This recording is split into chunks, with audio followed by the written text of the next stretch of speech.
Another day, another vlog tayo mga. Ewan ko ba kahit hininto ko na tong pagbablog ko, dito pa rin ako hinahatak ng utak at katawan ko. Iba pa rin siguro talaga kapag gusto yung ginagawa mo. Isa rin kasi ito sa mga stress reliever ko. Ang dami-dami kasi sumasagi sa isip ko. Iba't ibang problema na kaming dalawa lang mag-asawa ang may alam. Alam mo naman tayo, iba't iba ang pinagdadaanan sa buhay. Nasa sa atin na lang kung paano natin i-handle ito. O diba, ang dami ko nang sinabi. Nagpe-prepare pala ako mga ng pambaon ko sa trabaho.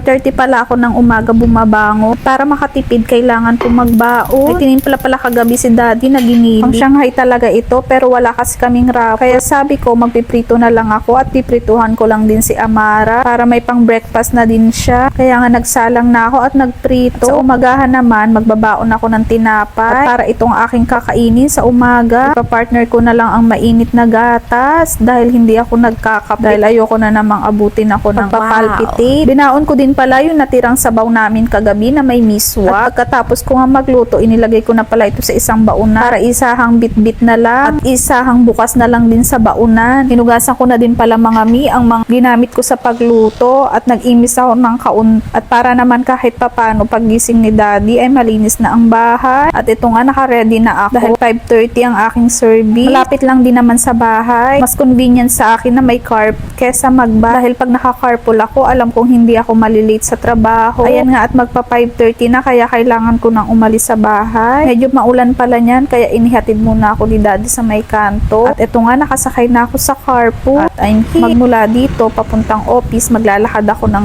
10 minutes. Ayos na rin na maglakad ako at nakakapag-exercise din dahil wala rin naman time na ako pagka-uwi sa bahay. At ito, malapit na pala ako sa office. At hindi naman ako na late dahil dumating ako ng 7:47 AM at pwede pa akong mag-breakfast at inayos ko lang saglit ang aking gamit. At pagkatapos ko kumain, inayos ko lang ang aking feed. Iba pa rin kasi kapag nakapag-ayos tayo, kailangan pa rin kasi ng positive vibe. After duty, sinundo pala ako ni daddy dahil didiretso kami sa pagsamba. At ito na pala talaga ang aming pinakang duty every Thursday and Sunday. Nagbaon pala si daddy ng pagkain na dahil medyo late na kami makakauwi. Gutom nga dyan si Amara, hindi ko alam kung bakit. O baka dahil tumais siya, sobrang gutom. Ito nga umiiyak dahil ayaw magpatali ng buhok. Sabi ko tatalian kita dahil mainit sa loob. Pagkatapos nga ng pagsamba, may nakita kami dito nakahinto na malaking truck. Dito lang ito sa may lakefront, pataas. Kadalasan naman dyan malalaking truck ang nakahinto dahil mabibigat ang kanilang dala. Nakauwi pala kami sa bahay ng past 8 na. Ang sabi ni daddy, pagluto ko daw siya ng itlog at nagugutom siya at ipapalaman niya daw sa tinapay. Kaya no choice ako, kailangan pagsilbihan ang ating asawa. Medyo antok na nga ako talaga niya pero kailangan kong ipagluto. At meron pang isa dito sa akin, naglalambing naman at gustong tulungan din magluto si mami. Sabi ko naman tanggalan ko muna siya ng medyas at madulas pag umaapak siya sa lapag.